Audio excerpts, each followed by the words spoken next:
I was standing in the hallway outside the bridal suite, wearing a dress that cost more than my first car, when a girl I had never seen before looked at me and asked if I was marrying her father. She couldn't have been more than 15. Her dark hair was pulled into a loose ponytail, and she wore a navy blue dress that was too formal for a teenager but too plain for a wedding guest. She had my fiancé's eyes, not the color exactly. Logan's were gray and hers were brown, but there was the same way of looking at someone, careful, braced, like they expected bad news and wanted to hear it before it found them. For a second, I thought she had me confused with someone else. Then she held out her phone. On the screen was a photo of Logan. He was younger in it, maybe 21, wearing a faded green t-shirt and holding a baby wrapped in a yellow blanket. The date in the corner was October 2010. Below the photo was a message that read, "He promised he'd come when I turned 16. If he's there today, tell him I'm tired of waiting." My bouquet slipped from my hand. White ranunculus scattered across the patterned hotel carpet.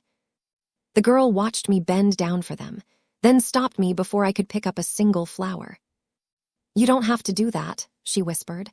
"I didn't come here to ruin your day." But she had already changed it. Welcome back to Wounds and Wonder. I'm Daniella Mercer. I was 34 years old when I learned that the man I was about to marry had built our entire relationship on a foundation with a locked room underneath it. If you're listening along, take a second to like the video and subscribe. It helps this channel reach more people who love stories about the truth finally catching up with people. And tell me in the comments, what's your comfort drink when you're listening to a story that starts to feel like a disaster? Coffee, tea, soda, something stronger. I wish I could tell you mine that day was champagne. It was. It was the tiny bottle of water I kept dropping because my hands would not stop shaking. The girl introduced herself as Ivy Bennett. Not Price. Bennett. That detail mattered later. At the time, all I could do was stare at the photo on her phone and hear the muffled sound of my bridesmaids laughing inside the suite. Someone had put on an old playlist from college. Someone else was trying to fix the clasp on Naomi's necklace. Behind the door was the life I thought I had. In the hallway was a 15-year-old girl who had just quietly informed me that I was about to marry her father. "I think there has to be some mistake," I told her. She nodded once, as if she had expected that answer. "Yeah," she replied, "there usually is." I hated that sentence, not because it was rude, because it sounded rehearsed. I asked her where she got the picture. "My grandma had it," she said. "My mom kept copies of everything." "Your mother knew Logan." "She dated him before I was born." The hallway seemed to tilt beneath me. Logan had dated people before me. Of course he had. We had both had full lives before we met. He had told me about a serious girlfriend from his 20s named Celeste, though only in the vague, sad way people mention old relationships they don't want to revisit. "It didn't end well," he had once said when I asked. I assumed that meant heartbreak. I did not know it meant a child. Ivy looked toward the suite door. "I didn't know you didn't know." My throat tightened. "How did you find me?" "My grandma found the wedding website. It had your name. Then I found your work email online." She swallowed. "I emailed you 3 weeks ago." I remembered the message immediately. It had come from an address with no name attached. The subject line had been, "Before you marry Logan Price." I had deleted it without opening it. At the time, I thought it was wedding spam or some bitter stranger. I was drowning in final guest counts, vendor payments, seating charts, and the strange pressure of trying to look happy enough for everyone who had spent money to celebrate us. Ivy looked down at her hands. "I sent another one yesterday," she added. "You didn't answer." "I never saw it." She gave a small, humorless smile. "That makes sense. He probably has a way of making things disappear." Before I could ask what she meant, the elevator doors opened at the end of the hallway. Logan stepped out. He was in his tuxedo, carrying a garment bag over one shoulder. His tie was crooked, and he was looking down at his phone. He lifted his head, saw Ivy, and stopped so suddenly that the garment bag slid down his arm. I had seen Logan surprised before. When I threw him a birthday party, when his father announced he was retiring, when I got promoted at the museum. This was different. His face didn't brighten or freeze, or even shift into confusion. It emptied. Ivy looked at him for a long moment. "Hi, Dad." Logan's eyes snapped to mine. "Danny," he said sharply, "can we talk?" That was it. Not who is this? Not what is she doing here? Not you have the wrong person. Can we talk? I felt something cold settle into place inside me. "You knew," I said. He took a step toward me. "Not here." "You knew." "Please," he whispered, "not like this." Ivy flinched at the sound of his voice. It was so small that I might have missed it if I hadn't been watching her. That tiny movement told me more than his words did. My future husband had not been surprised by her. He had been afraid of her. I picked up my bouquet from the floor and handed it to no one. It just hung from my fingers, crushed and useless. "Who is she?" I asked, though I already knew. Logan rubbed one hand over his mouth. "Her name is Ivy." "She called you Dad." "I can explain." "Then explain." His jaw tightened. "Celeste and I were young. Things were complicated." Ivy laughed once, but there was no amusement in it. "That's what he says whenever he doesn't want to tell the truth," she muttered. Logan turned toward her. "Ivy, please." "No," her voice shook, but she did not look away. "You told Grandma you were going to tell her before the wedding. You said you'd do it." He stared at her. Then he stared at me. And I understood that whatever version of this story he was about to offer me, it would not be the first version he had told. My sister opened the bridal suite door then. "Danny," Naomi called, "the photographer asking if we're..." She saw my face, then Logan, then Ivy. Naomi had always been able to read a room faster than anyone I knew. Her expression changed immediately. "What happened?" I looked at Logan. He looked at me with the same pleading expression he had used once when he forgot our anniversary dinner and showed up at my apartment with takeout, tulips, and a puppy-eyed apology. It had worked then. That memory made me sick. "This is Ivy," I said. "She's Logan's daughter." Naomi's mouth fell open. The silence in that hallway was so complete that I could hear a glass clink behind the suite door. Logan stepped closer.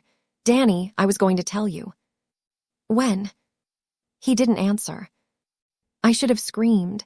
I should have slapped him. I should have thrown the bouquet at his face and let the hotel staff escort him out through the lobby in front of all our guests. Instead, I asked the question that had begun to claw its way through me. "How old are you, Ivy?" 15. I did the math. Logan had been 21 when she was born. He and I had met 4 years ago. We had been together almost 3 years, engaged for 14 months. He had let me plan a wedding. He had let me send invitations. He had sat with my mother's old lace handkerchief in his palm when I told him how much I wished she could be there. All while knowing he had a child I had never heard of. "Did you know about her when we met?" I asked. He looked away. That was answer enough. Naomi stepped between us. "Danny," she said carefully, "come inside." But I couldn't move. Ivy was still standing there, holding her phone like it was the only thing keeping her upright. I suddenly realized she had come alone. "Where is your grandmother?" I asked. "She's downstairs. She didn't want to come up." "Why not?" "Because she said he'd make her leave." Logan's face hardened. "My mother is downstairs." "No," Ivy replied. "My grandmother, Celeste's mother." The distinction carried years of damage inside it. I looked at Logan one more time. "Tell everyone the ceremony is delayed," I told Naomi. Then I turned to Ivy. "Come with me." Logan grabbed my arm. Not hard, not enough for anyone else to call it violent, but hard enough that I felt the shape of his fingers through the silk sleeve of my robe. "Danny, don't do this," he murmured. I looked down at his hand. He let go. And for the first time in our relationship, I saw fear in his face that had nothing to do with losing me. It was fear of losing control. We went into the bridal suite, and I locked the door. I did not know that 15 minutes later, I would call off my wedding. I did not know that by sunset, I would learn Logan's hidden daughter was only the first secret. And I definitely did not know that the DNA kit I had bought him as a joke during our engagement party would eventually expose the lie that could send him to prison. 3 months earlier, before any of this happened, I had thought my life was almost embarrassingly stable.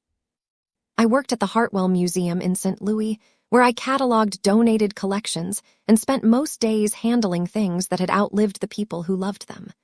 Old diaries, family photographs, Civil War buttons, a box of letters from a woman who had never thrown anything away, including grocery receipts from 1948. I liked the work because objects were honest. A cracked teacup did not pretend it was whole. A faded wedding portrait did not insist the marriage had been happy. You had to look closely, but the truth was there if you were patient enough. Logan used to tease me about it. "You're a detective with a label maker," he would say, kissing my forehead while I organized our pantry by expiration date. He was good at teasing without making people feel small, or at least I thought he was. He worked for his father's company, Price Mechanical Supply, creating estimates for large construction projects. He wore nice shirts, remembered waiters' names, and could make an entire room feel more relaxed just by walking into it. My friends loved him. My sister trusted him. My father, who trusted almost nobody after my mother died, once told me Logan had good shoulders. That was my dad's highest form of praise. We had met at a charity auction in a museum atrium. He bid too much on a weekend cabin rental he didn't want because he thought I was raising my paddle. I corrected him after the fact, laughing so hard I nearly spilled my wine. He asked if I wanted to split the rental with him. I said no. Then I gave him my number. The first year with Logan felt easy. Not perfect, but easy. He cooked on Sundays. He remembered that I hated driving in snow. He helped my dad replace a broken fence panel without being asked. When I got food poisoning after a work conference, he sat on my bathroom floor for hours and held my hair back. There were things I noticed, but there are always things. He never talked much about his past. He had no old friends from college, no social media history before about 2015. He was vague about why he had transferred schools twice. He described his childhood as fine and his mother as a lot. Whenever I asked about Celeste, the girlfriend from his 20s, he got quiet. "She was a good person," he told me once. I thought that was accountability. I had no idea it was a warning. At our engagement party, Maurice gave him a DNA ancestry kit as a gag gift. She had already had 2 glasses of champagne and said, "Every handsome man who avoids family conversations should be required to submit a saliva sample." Logan laughed louder than anyone. "Perfect," he replied. "Maybe I'll finally find out I'm secretly royalty." I remember the exact way his smile slipped when I said, "You should do it. We can see if your family tree has any strange branches." It was less than a second. Maybe half a second. Then he kissed me and said, "Only if you do one too." We mailed the kits the following week. I forgot about them until the results arrived. Mine were boring, at least to me. A predictable mix of British, German, Irish, and Scandinavian ancestry, along with distant relatives who sent cheerful messages asking whether I had ever visited Ohio. Logan's results were delayed. Then delayed again. The company emailed him 3 times, saying they needed him to confirm a consent setting before certain relative matches could be displayed. He complained about it at dinner. "See," he said, "I knew giving a corporation my DNA was a mistake." I reached for his phone. "Just click the button." He pulled it away so fast that his wine glass tipped. Red wine spilled across the white tablecloth. "I'll do it later," he snapped. The word came out harder than he meant it to. He stared at me. I stared back. Then he laughed and grabbed a napkin. "Sorry," he said. "Work has been killing me." I let it go. That was my talent then. Letting things go, because I loved the person asking me to. Back in the bridal suite, Ivy sat at the edge of a velvet chair while Naomi paced near the window. My bridesmaids had been ushered out with confused faces and vague promises that everything was fine. Everything was not fine. I handed Ivy a glass of water. "Tell me what happened," I said. She held the glass in both hands. My mom's name was Celeste Bennett. She met Logan when she was 19. They worked at the same grocery store. He was a shift manager. Logan had told me he started in construction straight out of college. Another lie. "She got pregnant," Ivy continued. "He wanted her to have an abortion." Naomi stopped packing. Ivy looked down. "My grandma said he didn't force her, but he told her she'd ruin his life if she had me. He said his parents would never accept it, and he'd lose his place at school." My stomach tightened. "Did he ever help support you?" I asked. "Sometimes there were checks. My grandma says his dad made him pay them, but it was never regular. And whenever Mom tried to get more help, he'd threaten to tell people she was unstable." "She was?" Naomi asked. Ivy's head snapped up. "No, she got sick later, that's different." Naomi immediately softened. "I'm sorry, I didn't mean." "It's okay." Ivy's fingers tightened around the water glass. "Everyone always asks that first." Celeste had died 2 years earlier, Ivy explained. Cancer, quick and brutal. By then, she had been living with her mother, Elsie Bennett, in a small town outside Springfield. Logan visited twice during the final months of Celeste's life. Twice. The second time, he brought flowers. The first time, he brought paperwork. "He wanted Mom to sign something," Ivy said. "What kind of paperwork?" She wouldn't tell me. She threw it away after he left, but she cried for a long time. I thought of Logan, who had comforted me after my mother's death, who had stood beside me in the funeral home and whispered that grief was just love with nowhere to go. I wondered how many times he had practiced, sounding tender. "What did you want from him today?" I asked Ivy. Her answer was so simple that it broke something in me. I wanted him to stop pretending I don't exist.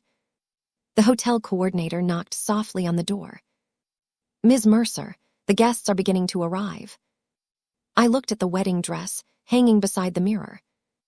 My mother's lace had been sewn around the cuffs. My sister had helped me choose it. My father had paid for it even though he could not really afford to. I had spent months imagining Logan's face when he saw me walk down the aisle. Now I could only imagine his face when he realized I was not coming. Naomi took my hand. "You don't have to decide anything this second," she said. But that was not true. The ceremony was scheduled for 40 minutes later. Every choice I made after that would happen in public. I asked Ivy if she wanted to stay in the suite. She shook her head. "I should go, I'm sorry." "You don't have to apologize." She gave me a sad little shrug. People always say that when they mean I made things awkward. I knelt in front of her. "Ivy, listen to me. You did not make anything awkward. Your father made choices. He made them for years. You just told the truth." Her eyes filled, but she blinked the tears back. Naomi offered to take her downstairs to Elsie. Before Ivy left, she handed me a folded envelope. "My mom wrote this," she said. "She said if anything happened to her, I should give it to somebody who actually cared what was true." There was my name, written on the front. Not Daniella Mercer. Daniella Price. I could not open it yet. My hands were too unsteady. When the room finally emptied, Logan came in without knocking. He had changed his tie. His hair was perfect again. That detail made me furious. "You shouldn't have let her come up here," he began. I stared at him. He seemed to realize how it sounded. "I mean she shouldn't have come, not today." "You knew she was coming." "No, of course not." But you knew she existed. He sighed and sat down across from me, like we were discussing a difficult bill. Yes. The room went silent. I waited for more. Nothing came. That's all you have to say. What do you want me to say, Danny? I laughed because I could not believe the question. I want you to tell me why I had to learn you had a 15-year-old daughter from the 15-year-old daughter you abandoned in a hotel hallway on our wedding day. He flinched at abandoned. I didn't abandon her. You saw her twice in 2 years. I paid child support. Sometimes. That's between me and Celeste. No, I stood so quickly that the chair legs scraped the floor.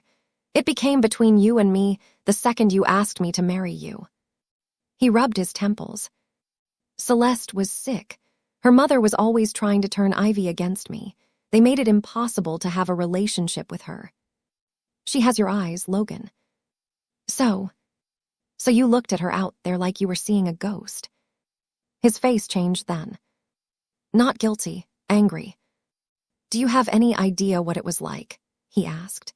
Being 21, trying to finish school, working 2 jobs, and having everyone act like I had deliberately ruined a woman's life. I stared at him. She got pregnant too, I said. You don't understand the situation. You're right, I don't, because you hid it from me. He stood. I was going to tell you after the wedding. Why after? Because I knew you would overreact. The room went still. There it was. Not I was ashamed. Not I was scared. You would overreact. I had spent 3 years with this man. I knew every soft version of that sentence. You're too sensitive. You're reading into it. Why do you always assume the worst? He did not have to call me crazy. He just had to make me feel unreasonable for noticing what he had done. I looked at the door. Leave, I told him. Danny. Leave. We have 200 people downstairs. I know. Your father is already seated. I know. The deposits are non-refundable. I almost smiled. He was still talking about money. Get out, I repeated. He looked at me for a long time, as if he were trying to calculate whether he could win. Then he walked out. I locked the door behind him. I read Celeste's letter 20 minutes later. It was dated the week before she died. The handwriting was shaky but careful. Daniella, if you are reading this, it means Logan has not told you about Ivy. I wanted to believe he would. I wanted to believe the man I knew when we were young had grown into someone better. Maybe he did, for someone else. But I have spent too long making excuses for him. I am not writing because I want him punished. I am writing because Ivy deserves to stop feeling like the evidence of someone else's shame. There are things about Logan's money that you should know. He has been using the account created for Ivy. Not all of it, but enough. I found statements after he came to see me last spring. He told me it was an investment that would be repaid before she needed it. I did not sign the forms he brought. Please believe her if she tells you. He lies easily when he is afraid. I stared at that letter until the words blurred. The account created for Ivy. I read it again. Then I called Mari's. She answered on the second ring. Please tell me you're calling to say you eloped and need me to steal centerpieces. Logan has a daughter. There was a pause. What? She's 15. Her name is Ivy. He never told me. Her mother died 2 years ago. Mari's went silent for 2 full seconds. Then she said, Where are you? At the hotel. Is he there? Not in the room. Good, do not be alone with him, I'm coming. Mari's the wedding. I do not care about the wedding, I care about you. I told her about the letter. When I finished, her voice was flat and focused. Take pictures of it, both sides, don't give the original to anyone, and Danny. Yes. Do not walk down that aisle. I didn't. I walked into the ballroom in my wedding dress, with Naomi on one side of me and my father on the other. Our guests were seated. The string quartet had stopped playing. Father Allen stood near the front, looking politely confused. Logan was waiting beside him, his hands clasped in front of him like a man posing for an engagement photo. When he saw me, relief softened his face. He thought I had come to forgive him. I had never hated anyone before that moment. Not truly. I had been angry. I had been hurt. I had wished people would regret what they did to me. But hatred was different. Hatred was understanding that someone had looked directly at your trust and decided it was useful. I took the microphone from the wedding coordinator before she could stop me. "Thank you for being here," I began. Every face turned toward me. My father squeezed my hand once. I had rehearsed vows for months. I had written and rewritten them until they sounded like the best version of our love. Now I had nothing prepared. Only the truth. "I owe everyone an apology," I said, "but there won't be a wedding today." A collective murmur moved through the room. Logan's jaw tightened. "Danny," he warned. I looked at him. "My fiancé has a daughter he never told me about." The room went silent. His mother, Lorraine, stood from her seat near the front. "That is not your business to announce." I almost admired her nerve. "Actually," I replied, "it became my business when he asked me to marry him." Logan stepped toward me. Father Allen moved slightly between us. It was subtle, but I noticed. "Please don't do this," Logan whispered.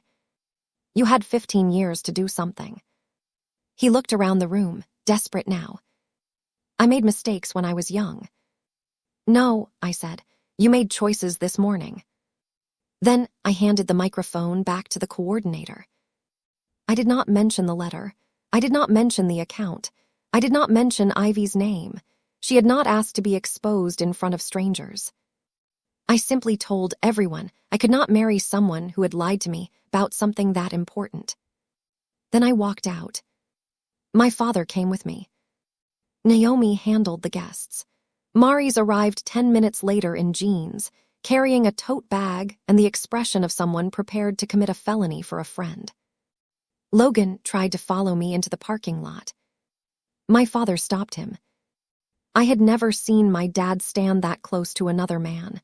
He was not tall, and he was not physically intimidating.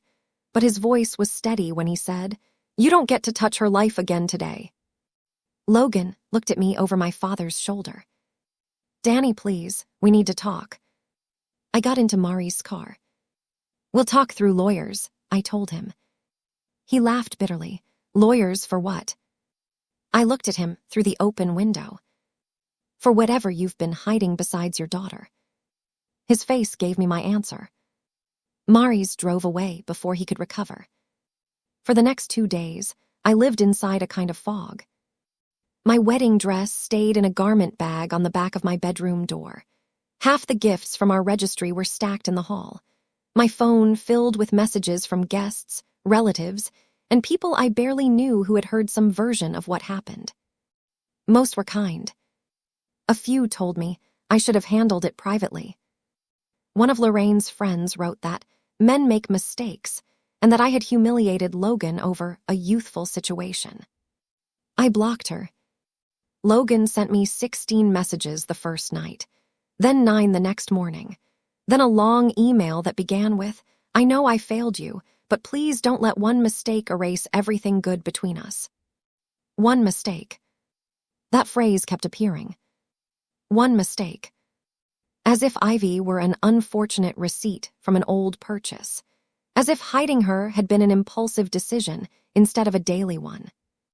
I did not respond. Mari's did. Not to Logan, to the letter.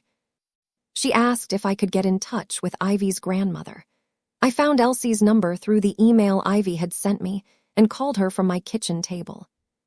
She sounded exhausted before she even said hello.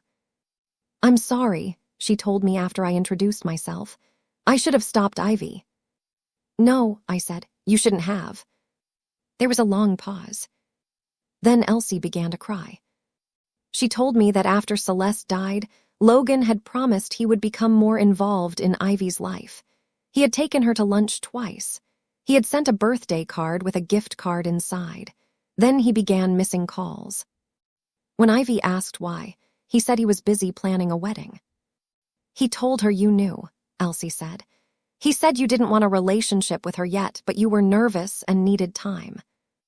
I closed my eyes. He said that. Yes. The cruelty of it was almost elegant. He had used me as a shield against his own child. He also told Ivy not to contact you, Elsie continued. Said it would confuse you and make you angry. My hand tightened around the phone. I'm not angry at Ivy. I know that now. Elsie asked if I wanted to meet. The next day, Maurice and I drove to Springfield. Elsie lived in a small ranch house with a green front door and an overgrown garden. Ivy was sitting on the porch steps with a notebook in her lap. She looked terrified when I got out of the car. I wanted to tell her I was not there to make her feel worse. But words were suddenly inadequate. So I sat beside her on the steps.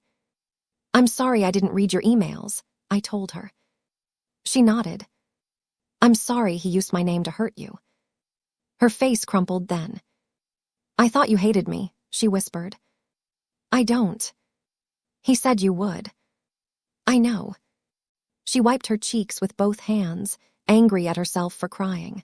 I wasn't trying to ruin your wedding. I know. I just wanted somebody to know.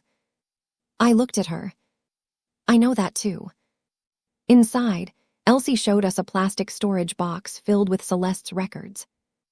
There were medical bills, school forms, copies of child support checks, and letters Celeste had written to Logan but never sent. There were also bank statements from something called the Bennett Education Trust. Mari's entire posture changed when she saw them.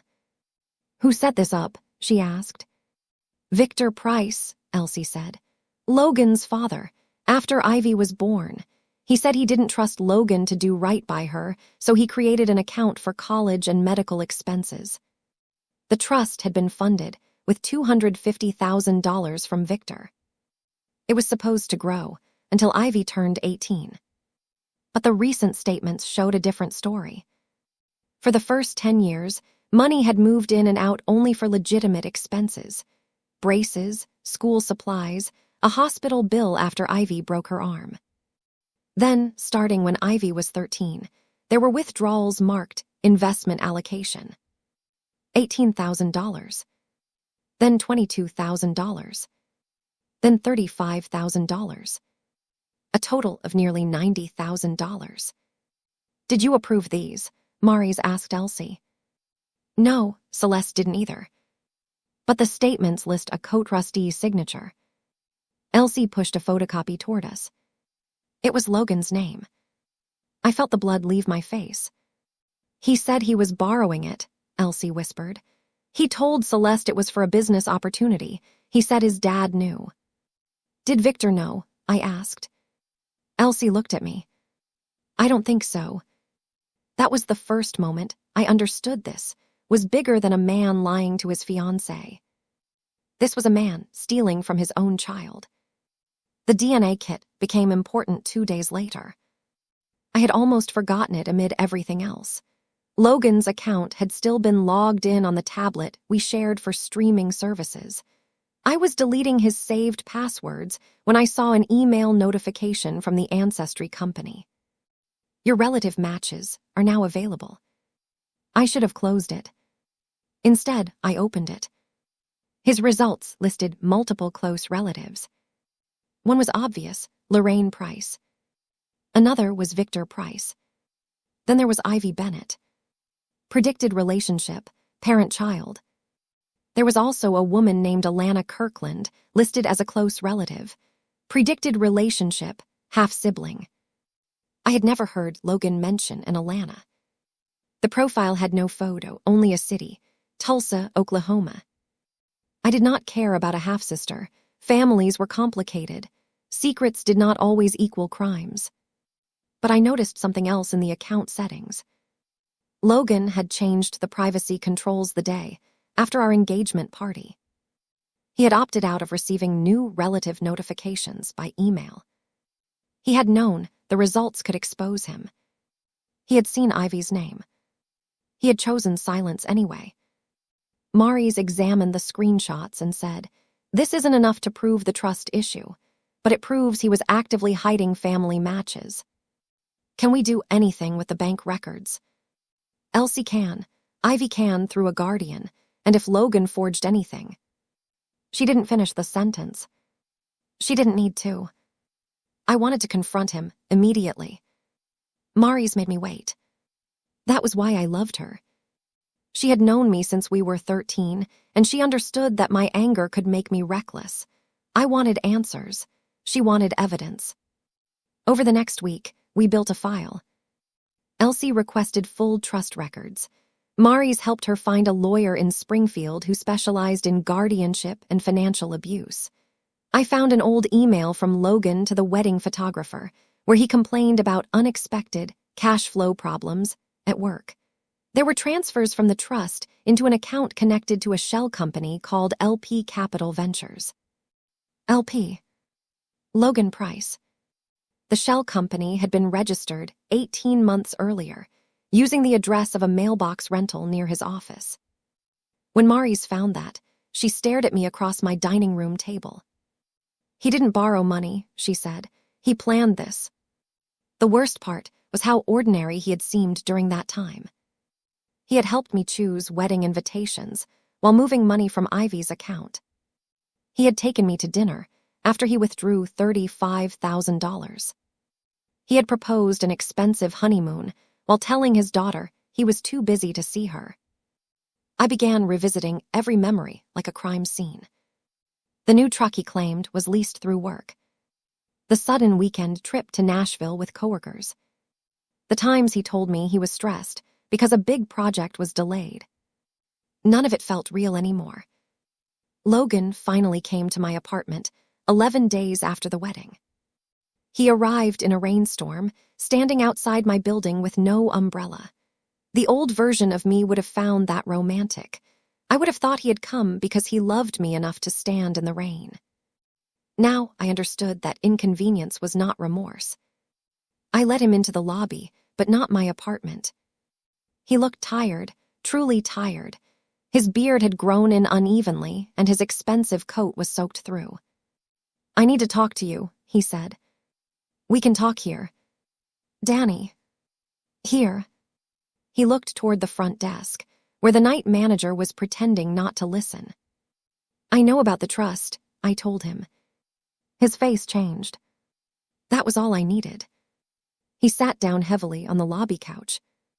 "I was going to replace it." "With what money?" "The company was about to land a contract. You stole from your daughter because you expected a contract. I invested it. You took money from an account established for Ivy. It wasn't like that." "Then what was it like?" He stared at the marble floor. "I got in over my head," he admitted. "I had some debts. I thought I could turn the money around before anyone noticed." "Did you forge Celeste's signature?" His eyes rose to mine. "I didn't forge anything." "Did you?" He said nothing. That silence was worse than a confession. I felt a strange calm settle over me. Not peace. Clarity. "You let your daughter think I didn't want her around," I said. "You lied to me for 3 years. You stole from her future. And you still came here hoping I'd listen to an explanation." "I love you," he said. The words landed between us, flat and useless. "You love having someone believe you," I replied. He looked wounded. For a brief, dangerous second, I felt sorry for him. Then he began to cry. Not loudly, not dramatically, just tears sliding down his face while rainwater dripped from his coat onto the lobby tile. "I messed up," he whispered. "I know I did, but I'm not a monster." I wanted to believe that. I think most people want to believe that someone they loved is not as bad as the evidence suggests. But then he said, "If you tell my father, he'll destroy me." And there it was. Not what happens to Ivy. Not how do I make this right. What happens to me? I stepped back. "Your father deserves to know." "Danny, please." You should have thought about that before you used your daughter's future as a personal loan. He grabbed my wrist. Again, not hard enough to leave a mark. Again, hard enough to reveal something. The night manager stood up. Logan let go. I looked at him one last time. Do not come here again, I said. Any contact goes through my attorney. Then I walked upstairs and cried so hard in my kitchen that I scared my cat. The next twist came from Logan's father. Victor called me. I almost didn't answer. His name on my phone made my chest tighten. He had always been kind to me. Quiet, reserved, but kind. He had cried during our engagement dinner when he toasted the daughter I'm finally getting. I wondered whether that had been another performance. Danny, he said when I answered. His voice sounded older than I remembered. I know I don't have the right to ask anything of you, but I need to know if what Lorraine told me is true. What did she tell you? That the wedding was called off because Logan has a daughter. I paused. She knew. He went quiet. That was answer enough. Lorraine had known all along. Victor asked to meet me somewhere public. I chose a coffee shop near the museum, partly because I felt safer in a familiar neighborhood, and partly because I wanted him to understand that he did not get access to my private life anymore. He arrived early and looked devastated. I'm sorry, he said before he even sat down. You knew about Ivy. I knew she existed. I did not know Logan had hidden her from you. But Lorraine did. His face tightened. Yes. I looked out the window. The truth was beginning to arrange itself into a shape I did not like. Victor admitted that when Celeste became pregnant, Lorraine had panicked about the family's reputation. Logan was enrolled at an expensive university. Victor's company had just begun expanding. Lorraine believed a public paternity case would damage everything. Victor said he argued with her. Then he did something worse than agreeing. He compromised. He created the trust. He hired a lawyer. He made sure Celeste and Ivy had money. And he allowed Logan to remain mostly absent. I told myself I was protecting Ivy financially, he said. But money is not protection from a parent deciding you're inconvenient. It was the first honest thing I had heard from someone in that family. I told him about the withdrawals. He went completely still. What withdrawals? I showed him the records. His hands shook as he read them. That trust requires 2 signatures, he said. I know. Lorraine. The word came out like grief. Victor called Reggie Cole, the company accountant, while I sat there. He did not put the call on speaker, but I heard enough. Bring me every record tied to LP Capital Ventures, Victor said. Every transfer, every authorization, and do not discuss this with Logan. He ended the call and looked at me. I am going to find out exactly what happened. You should have found out 15 years ago, I said. He nodded. I should have. That afternoon, Reggie found more than any of us expected. The trust money had not only been used for Logan's personal debt. Some of it had been transferred to a vendor account connected to Price Mechanical Supply. The money covered a shortfall created by Logan's altered project estimates. He had been inflating supply costs on bids, then moving the extra funds through LP Capital Ventures. The scheme had worked for a while because the company was growing, the numbers were complicated, and Victor trusted his son. But one project had gone badly. Logan had used Ivy's trust to plug the hole. And Lorraine had co-signed the withdrawals. Not because she thought it was a loan. Because she knew exactly what he was doing. The secret family tree was not just a hidden child. It was an entire system, built around protecting one man from consequences. 3 weeks after my wedding should have happened, Victor reported Logan's actions to the company's attorney and to the authorities. Elsie's lawyer filed an emergency petition to freeze the trust account and preserve whatever was left. Lorraine called me 14 times that day. I blocked her after the second voicemail. The first was crying. The second was furious. "You have no idea what you've done to this family," she said. "Logan made mistakes, but you are tearing his life apart." I saved the message anyway. Not because I needed it legally. Because I needed to remember. There are people who will see a fire and blame the person who opened the curtains. Logan was arrested 6 weeks later. I was at Ivy's school concert when Maurice texted me a news link. I had gone because Ivy had asked if I wanted to hear her play violin. She had asked like it was no big deal, staring at the floor and pretending she didn't care whether I came. Of course I came.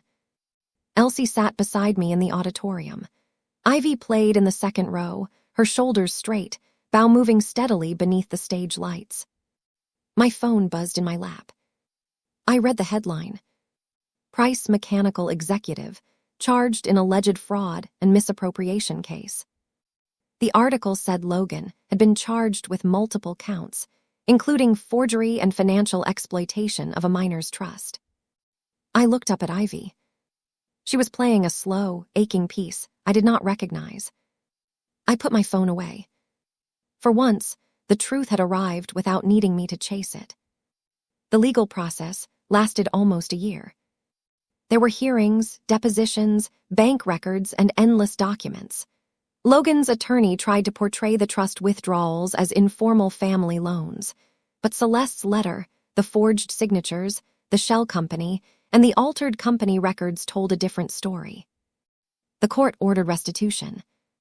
Price Mechanical Supply survived, though barely. Victor sold a property and used his own money to restore Ivy's trust in full, plus the investment growth it should have earned. He did it quietly. He did not ask Ivy for forgiveness. I respected him for that. Lorraine eventually testified. Not because she wanted to.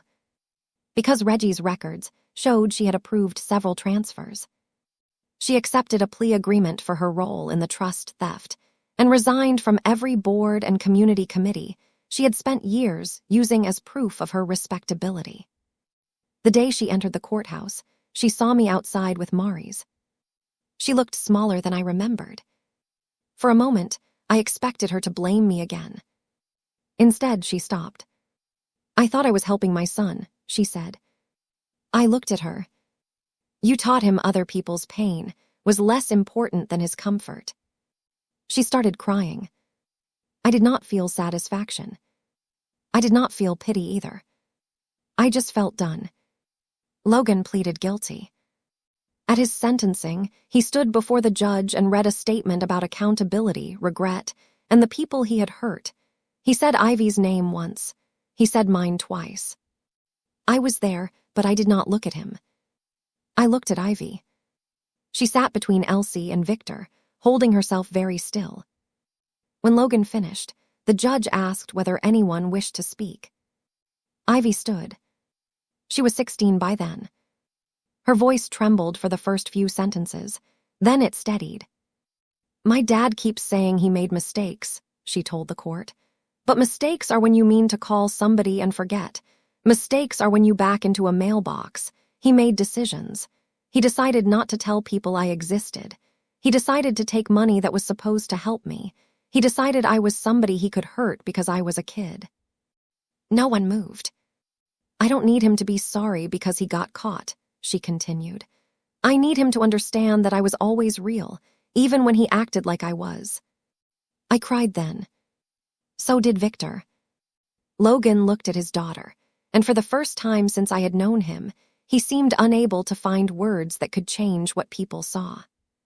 The judge sentenced him to prison time, probation afterward, and full restitution. It was not a dramatic television sentence. It was measured, legal, real. And it was enough to make him understand that apologies do not erase records. A year after the wedding, I took the dress out of its garment bag. For months, I could not look at it. It had become a symbol of humiliation, of wasted money, of the day I had stood in front of everyone I loved and admitted that I had been fooled. Then one Saturday, I put it on. Not because I wanted to relive anything, because I wanted to see whether it still belonged to me. It did. The dress had never betrayed me. The flowers had not betrayed me. My guests had not betrayed me. The love I had wanted was not foolish just because I gave it to the wrong person. I stood in front of the mirror, looked at my mother's lace around my wrists, and understood something I wish I had known sooner. Being deceived is not the same as being weak. Trust is not stupidity. The shame belonged to the person who treated it like a tool. I donated the dress to a local organization that provided formal wear for women rebuilding their lives after domestic abuse and financial hardship. It felt right that something made for a false beginning might become part of someone else's real one. Ivy and I did not become some instantly perfect family. That would have been unfair to her. I was not her mother. I never tried to be. But I became someone she could call. Sometimes that meant helping her with scholarship applications. Sometimes it meant taking her to a bookstore. Sometimes it meant sitting in silence while she worked through anger that had nowhere clean to go. She started calling me Danny instead of Ms. Mercer. Then, one day, she texted me a photo of a college acceptance letter. Underneath it, she wrote, "Guess the trust is going where it was supposed to." I cried in the museum storage room. A little over 2 years after the wedding that never happened, I met someone else. His name was Gabriel Ross. He was a public school history teacher, terrible at folding fitted sheets, and incapable of hiding any emotion he was feeling. On our third date, he told me he had a 7-year-old son named Miles. Then he waited. "I should probably tell you," I said slowly, "that I have complicated feelings about surprises involving children." He looked confused. So I told him. Not every detail at first, just enough. When I finished, Gabriel reached across the table and said, "Thank you for trusting me with that." No defensiveness. No attempt to rush me past it. Just thank you. Later, when I met Miles, Gabriel asked me what I was comfortable with. He did not assume. He did not perform fatherhood for me. He simply showed up for his son in all the ordinary ways Logan never had. He knew the names of Miles's teachers. He packed extra snacks in his backpack. He stayed up late making a cardboard volcano for a science project and complained about glitter for 2 straight days. The ordinary things became sacred to me. Not because Gabriel was perfect. Because he was honest. I still keep Celeste's letter in a fireproof box. Not because I enjoy remembering what happened. Because she reached across time to protect her daughter, and in a strange way, she protected me too. The day Ivy graduated high school, Elsie saved her a seat in the front row. Victor sat beside us, older and quieter than ever. He had become part of Ivy's life slowly on her terms. He attended concerts. He showed up when invited. He never tried to buy forgiveness. When Ivy crossed the stage, she looked out into the crowd. Her eyes found us. Then she smiled. Not the guarded smile she had given me in that hotel hallway. Not the careful smile of a girl trying not to need anyone. A real smile. The kind that belongs to someone who finally knows she is not a secret. And I thought about the wedding day, about the crushed flowers on the carpet, about the way my whole future seemed to disappear in one terrible conversation. At the time, I believed I had lost everything. But I had not lost everything. I had lost a lie. There is a difference. And sometimes the most painful ending is the first honest thing that has happened to you in years. If this story stayed with you, I want to know, at what point would you have walked away from Logan? The hidden daughter, the lie about me, the stolen trust money? Tell me in the comments. And if you believe truth can hurt deeply while still opening the door to something better, please like, share, and subscribe. There are more stories waiting for you here on Wounds and Wonder.